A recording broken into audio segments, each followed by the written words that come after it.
संभल में गूंजेगा राम राम। उपद्रवियों को योगी ने सिखाया सबक। योगी राज में मंदिर का तोड़ना बर्दाश्त नहीं। योगी मोदी ने कर दिया संभल को शांत। जिस संभल में अब तक अजान की आवाजें गूंजा करती थी, जिस संभल में दहशत का माहौल रहता था और जिस संभल में कट्टरपंथियों ने उपद्रव मचा रखा था, अब वो दिन दूर नहीं जब संभल में सलाम की जगह लोग राम राम बोलेंगे, भगवान के जयकारे लगाएंगे, आरती गूंजेगी और सर्वे भवन्तु सुखिनः सर्वे भवन्तु निरामया से पूरा संभल गूंजेगा। यानी कुल मिलाकर योगी मोदी संभल को शांत करने में लग गए हैं और उपद्रवियों को ये भी बता दिए हैं कि ये उत्तर प्रदेश है, यहाँ मनमानी नहीं चलेगी, यहाँ मंदिरों का तोड़ना बर्दाश्त नहीं किया जाएगा। शायद यही वजह है कि पिछले साल ही प्रधानमंत्री नरेंद्र मोदी ने बता दिया था कि भाजपा की सरकार में सच बोलने के लिए किसी को डरने की जरूरत नहीं है, किसी को परेशान होने की जरूरत नहीं है। इतने सालों से संघर्ष कर रहे आचार्य प्रमोद कृष्णन को पिछली सरकारों ने भगवान कल्कि धाम की स्थापना नहीं करने दिया, लेकिन ये बड़ा संघर्ष अब रंग लाया है और भगवान कल्कि धाम की स्थापना हुई है। श्री कल्कि धाम के स्थापना दिवस कार्यक्रम में पहुंची राज्यपाल आनंदीबेन पटेल करीब 3 घंटे तक मंदिर परिसर में रहीं। उन्होंने गर्भगृह में पूजन के बाद कहा कि कल्कि धाम के शिलान्यास के लिए 18 वर्ष तक आचार्य प्रमोद कृष्णन ने संघर्ष किया। यह बड़ा संघर्ष है। अब यहाँ भगवान का भव्य मंदिर बनने जा रहा है। राज्यपाल ने कहा, प्रधानमंत्री नरेंद्र मोदी देश को नई ऊंचाई पर ले जा रहे हैं। उन्होंने कलयुग में अवतरण होने वाले भगवान कल्कि के धाम का बीते वर्ष शिलान्यास किया था और कहा कि उन्हें पहले मालूम नहीं था कि भगवान कल्कि का अवतार संभल में होगा, जिस वजह से मंदिर के शिलान्यास में शामिल नहीं हो पाई थी। लेकिन शिलान्यास के बाद में जब जानकारी हुई तो शिलान्यास में न आ पाने का अफसोस हुआ, लेकिन अब यहाँ पूजन का सौभाग्य प्राप्त हो गया है।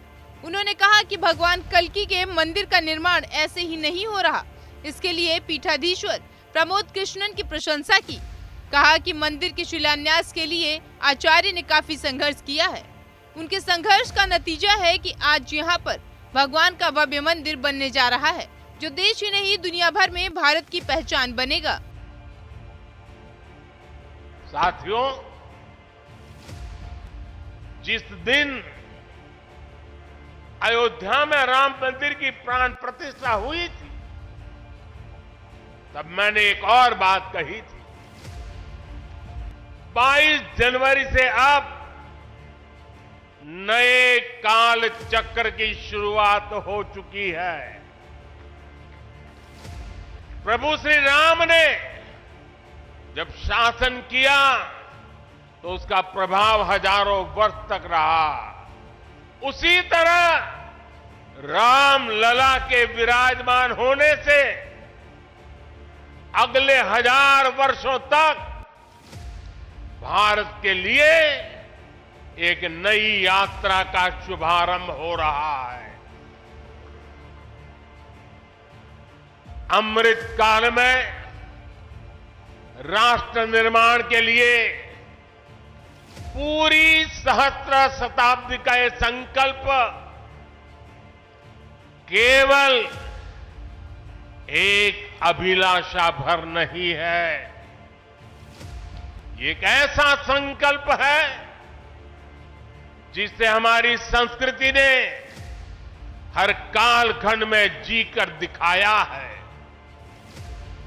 भगवान कल्कि के विषय में आचार्य प्रमोद कृष्णन जी ने गहरा अध्ययन किया है।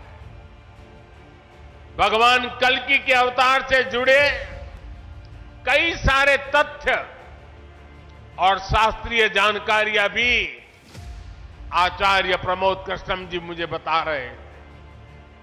जैसे उन्होंने बताया कि कल्कि पुराण में लिखा है, शंभले वस तस्तस्य सहस्त्र परिवत्सरा, यानी भगवान राम की तरह ही कल्कि का अवतार भी हजारों वर्षों की रूपरेखा तय करेगा।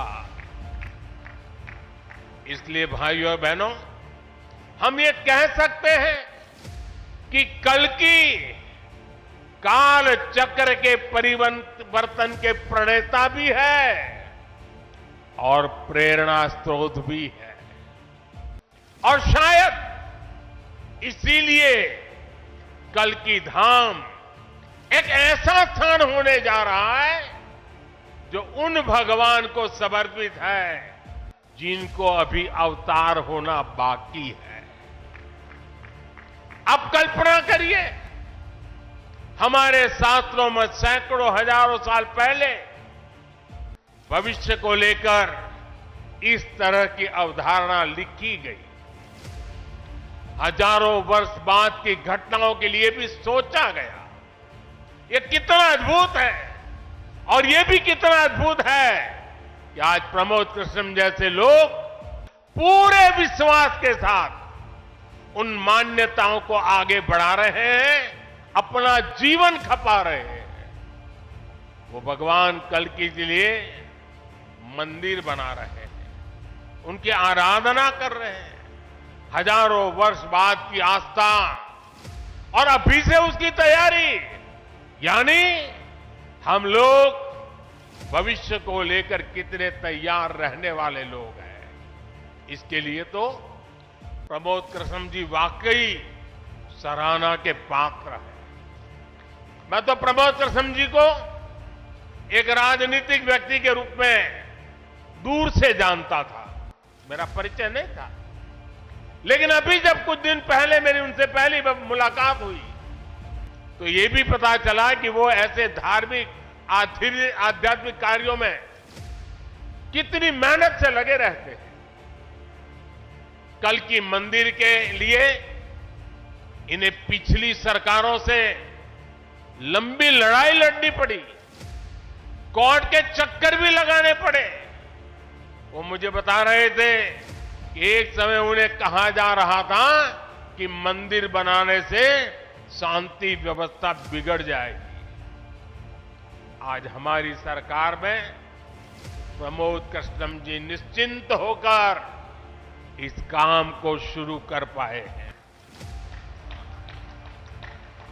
मुझे भरोसा है कि मंदिर इस बात का प्रमाण होगी कि हम बेहतर भविष्य को लेकर कितने सकारात्मक रहने वाले लोग हैं।